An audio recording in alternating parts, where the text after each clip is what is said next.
Welcome to the Slop Temple. We pray this video helps. You start with essentials.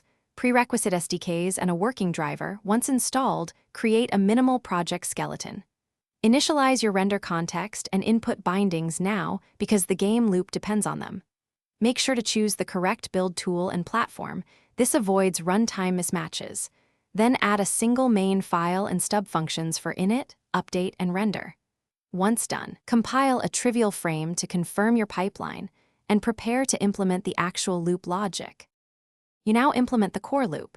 Run fixed time step updates while allowing variable rate rendering. This stabilizes physics and keeps visuals smooth.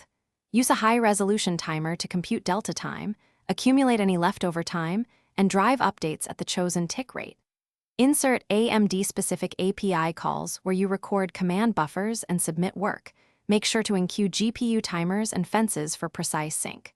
Once the basic loop runs, profile frame timings and iterate to reduce stalls or CPU-GPU contention.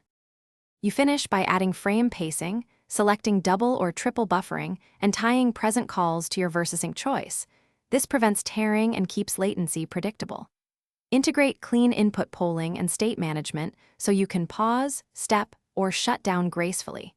If something goes wrong, check GPU fence wait durations and driver logs first. Those reveal stalls or misordered submissions. Make sure to validate your command buffer sequence and rerun with GPU timers enabled to pinpoint bottlenecks and correct timing issues. Thanks for watching. Consider subscribing if we helped you.